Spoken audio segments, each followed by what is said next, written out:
So the first thing we're going to do is we will check out the working example. So we can test the final MCP server using this particular URL over here. And what we'll do is we will first of all copy this JSON over here, and we will open Cursor.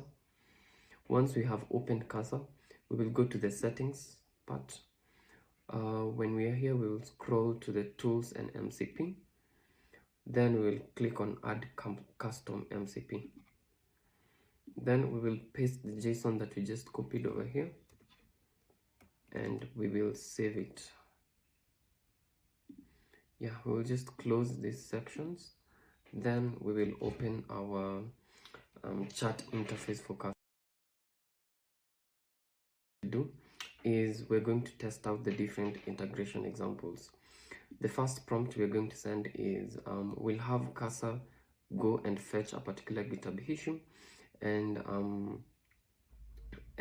draft a whole implementation plan for it. So our prompt is we're working on issue number 5 in my repository. We insert the repository URL over there. Then we say let's draft an implementation plan for it.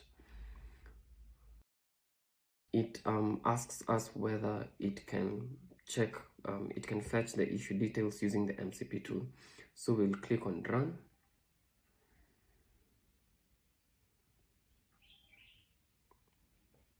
Then it proceeds to draft a whole implementation plan for it using the MCP server that we had just inserted in the mcp.json.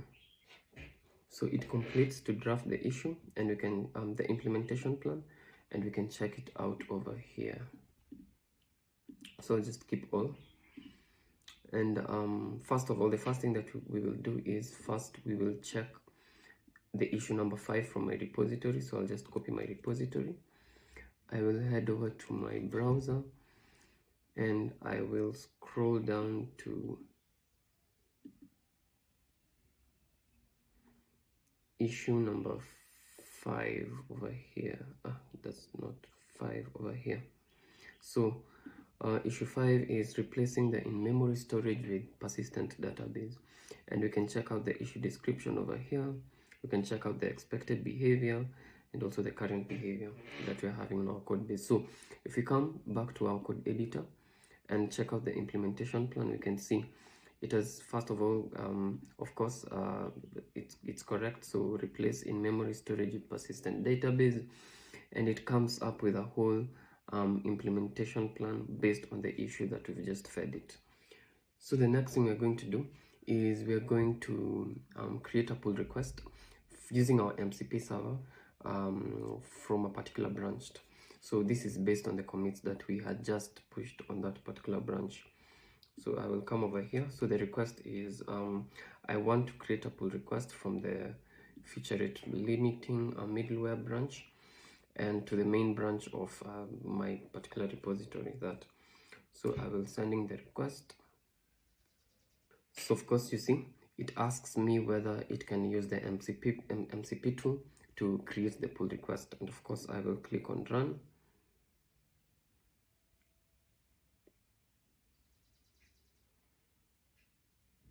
And voila, our pull request has been successfully made. So what we'll do is we will come back to our repository, and we can see initially we had no pull requests. So I'll just click on it to refresh it, and you can see we have one pull request that has just been made like a second ago. So you can see the pull request is add rate limiting middleware and documentation to auth endpoints, and over here it lists the different pointers. This is all based according to the commit history that we've had. So before getting started, these are the prerequisites that you need. First of all, you need to have you need to create an N10 account. So you'll go to this particular URL and create your account over there. The next thing that you do is you'll need a Gemini API key. So you will go to AI Studio on this URL /API keys and create your API key over here. then you can copy it way later when we'll need it. The other thing you need to do is you need to have Casa installed. So of course you'll go to casa.com/download and install your Casa for your specific machine over there. Then the final thing that you'll need is you'll need your personal access token. So you'll go to this URL, github.com/settings/personal access tokens, and you will generate a new token over there. So for the token, we will also show you the specific access or permissions that you will give to your token. So once we have our prerequisites set up, the next thing that we'll do is we'll go to creating a new workflow. So you'll go to the create workflow button on the top right section. You will click on it and it will open an empty workflow. So you'll click on add first step and you will search for MCP Server triggers over here. You will click on it and of course you can see you have your test URL over here. So this is for when you're making tests, when you're making changes and you like to test out. And of course when you push to production, this is the production URL that you'll be using. Authentication, you can configure that out later, and once you have all this set up, you can close it and you have your MCP server trigger as your first step setup. The next step that we'll do is you'll need to create a new tool. You'll need to add a new tool over here. So the first tool that you're going to add is the issue tracking tool from GitHub. So you'll click on the plus icon and you'll search for GitHub tool over here. You'll select on it, and these are the parameters that you will set. So for the credential to connect it, you will select GitHub account. For the tool description, you will click to set manually. For the description, this is the description that you'll be using, and if you'd like to copy it and just paste it over here, you can find all the configuration details in the documentation or in the tutorial on our official site. So you can copy the description over here and just paste it on your workflow. Yeah, on the resource you'll select repository. On the operation you'll select on get issues. On the repository by owner you will input your URL over here, your profile URL, your GitHub profile URL. On the repository name also you will input your particular repository that you'd like to fetch issues from over here. Then once you're done, you can just close over here and you will have your issues tool set up. So the next step will be building our AI powered PR creator. So of course we'll have to create a new workflow for this. We'll go to create a workflow. Then once we're here, we'll click on add first step and we will select on the execute sub workflow. Then we will click on when executed by another workflow, and this is how our tool will look like. So in the parameter section on the input data, you will just click you will select accept all data. Yes, and you can close this tool and we can proceed to the next step. So the next step is we are going to create a repository info extract agent. So we'll be using an AI agent to extract repository information through natural language queries. So this will allow users to basically describe pull request in plain English, and the system will be able to extract all the necessary details and create the pull request. So the first step is you're going to click on the plus icon on the right side of the workflow trigger node, and you are going to select AI agent tool. So you will type AI agent over here, and you will select the AI agent tool over here. So once your AI agent is open, these are the parameters that you are going to set. So for the section on source for prompt over here, you are going to set to define below. So you'll click on define below. For the prompt user message, you are going to input you're going to set it to JSON.query. So this is a JS syntax. all this information you can directly copy it from the tutorial, the main written tutorial. Then on the section for require specific output format, you're going to toggle it to open, and this is the system message that you're going to set for your agent. So you're a data extraction assistant and blah blah blah. So for this particular system message, you can also directly copy it from the written tutorial. The next step is we're going to click the chat model over here, and we will search for Gemini. So search for Gemini, Google Gemini chat model. And if you haven't set up your API credentials, you go fetch your API credentials from AI Studio, so the link that I had shown you guys earlier. Then you will click on create new credential, and when you just paste in your API, it will automatically set your API credentials for you. So for me, I've already set up my credentials, so I will select on it, and on the models over here I will choose Gemini 2.5 Flash. So once I have completed that step, I will close, and I will go to the output parser. So over here I will click on it, and when it opens I will select the structured output parser. So I will click on it, and these are the configuration that I will set. On the schema type I will select generate from JSON example, and on JSON example I will paste in my JSON example over here. So as you can see, we have our owner, our repo, our branch name, and our base branch. Yeah, then I will close that. Yes, and we have our tool for extracting the repository info already set.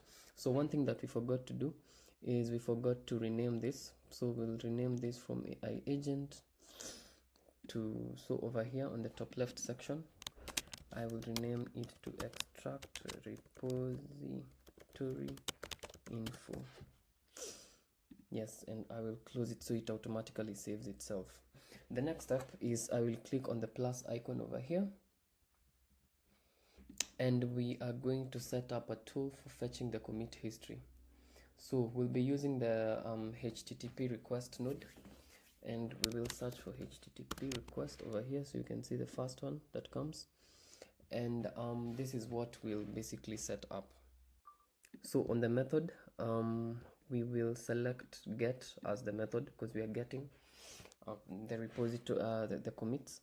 On the URL, we will paste in this URL over here, so you can get this directly from our from the tutorial. You can just copy it from there, then paste it over here.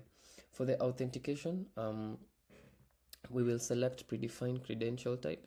So since we already, for those that hadn't copied their GitHub access token, so you can go copy your GitHub access token and set it up. But since we had created the tool for fetching the GitHub issues, we already have our GitHub token set. So over here, the credential type, we will search for GitHub API. Then on the send query parameters parameter, we will toggle it to on. Specify the query parameters, so we will select using the fields below, and the name we will set it to SHA, and the value we will set it to this JS value over here. Then the next thing that we're going to do is we will switch to the settings tab, and under on error, so on error we will select continue using the error output. So what this does is basically it return an error if the response that we've gotten from the commit, from us fetching the commit history, isn't our preferred response. Then we will close this, and we have two extensions over here. The first one is success and the second one is error. So we'll click on the success plus icon, then we will look for an if statement. So if, and then we will set it to first of all we'll just rename it to check for repository error. Then we will configure the conditions. So over here on the parameters, our value 1, we'll set it to json.message. Then on the t is equal to, so we will set it to t is not empty. Then close the conditional, the check for repository if condition. Then we will click on true. So if the condition is true, that means an error occurred. We will click on the true output and we will look for edit fields node. So we'll click on the edit fields node and we will configure it as follows. So for the mode, we will set it to manual mapping. For the fields to set, we will click on add field and we will name the field to result, and this is the value that we'll put in. So you can directly copy paste the value from from the tutorial. So we'll just paste in the value over there. Then we will close it. So we'll close it over here. So that is if it is true. So if it's false, that means it's a success, so an error didn't occur. We'll also look for the edit nodes field, edit fields node, and we will set the mode to manual mapping, and these are the fields that we will set. So the first field is owner, and this is the JS that we'll put over there to extract the owner. The second field is repo, and this is the JS that we'll put over there to extract the repo.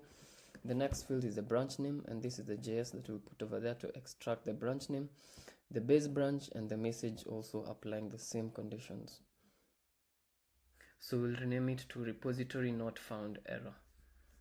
So the next step is assuming this node successfully passes and we have prepared the commit data. The next node that we're going to add is a node for summarizing the commits. So we'll look for summarize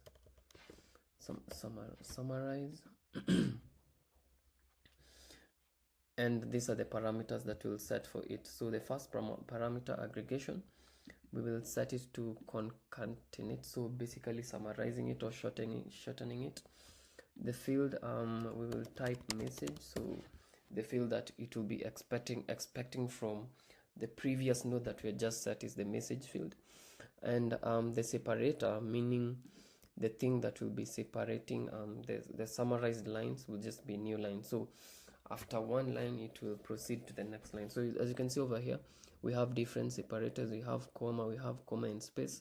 So depending on your preference, for my preference it's new line, I will set the separator to new line. Then we will rename our node to summarize underscore commits.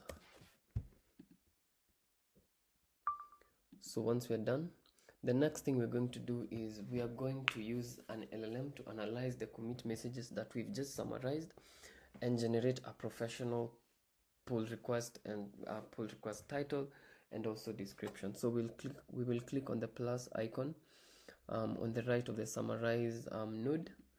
Then we will search for basic LLM. So by this point you must know that whenever we want to integrate an LLM to our workflow, the first thing that we'll be looking for is for the basic LLM chain node, that is. Then these are the parameters that we'll set.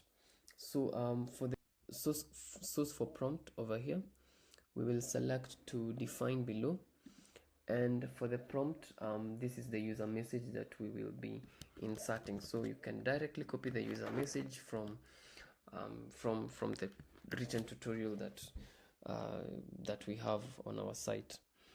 Then once we have done that, the next thing will be configuring our model. So for this one, we did this before, but I'll still show you. So we will click on the plus icon and we will look for Gemini. So we will click on Gemini, And yes, automatically the credential, if you haven't created your API and configured it on init-n, it will prompt you to create the API on AI Studio, Google AI Studio. Then you will insert it over here.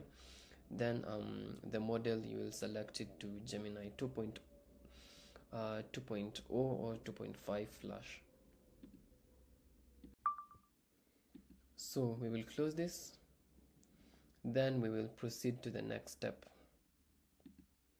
The next step is we will send the PR creation request to GitHub using the AI generated title and description.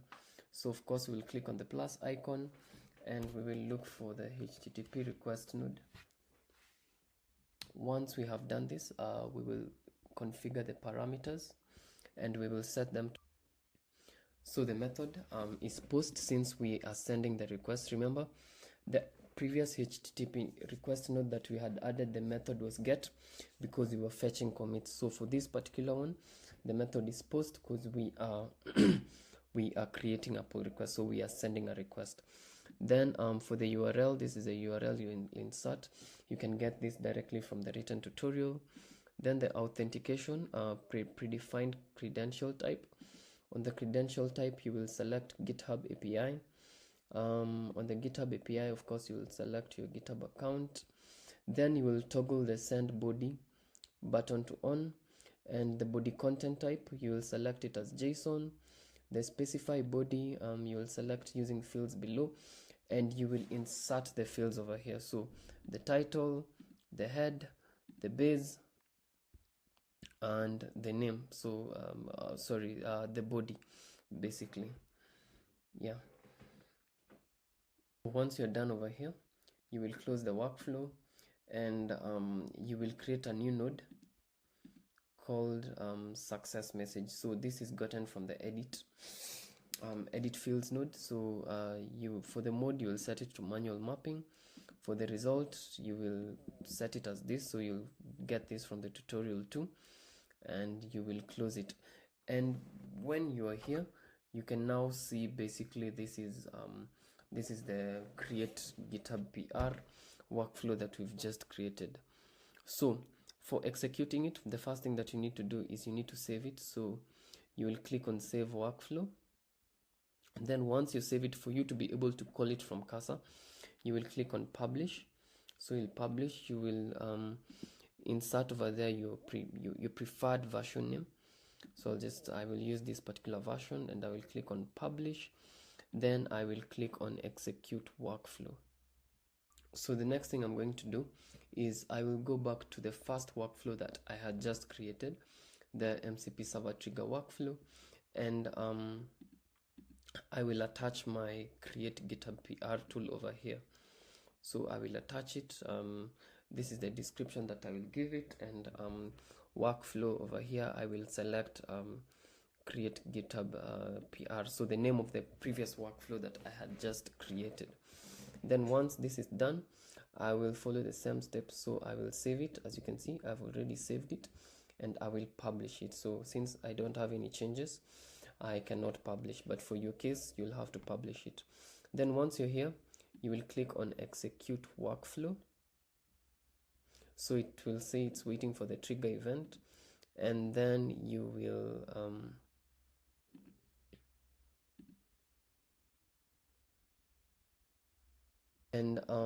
you will copy your production URL, and you will go to the initial steps that we had shown you guys before. So we will go to our cursor, we will open our repository, the one that we had just we were using. Then we'll go to settings, we'll go to tools and MCP, and as you can see over here, we already have our GitHub agent MCP configured. So of course I'll click on edit it, and I will replace this URL, of which for your case it will be a different URL, but for my case it's the same URL, because when the tutorial was getting started, we were using the same workflow. So once we have done that, we will move back to tools and MCP, and we will wait for it to load. So when it loads, this is what you will see. Then you will open your chart, and you can now sending the different requests, that is fetching issues and reading pull requests. And voila, that's how you create init-n MCP workflow trigger. Thank you.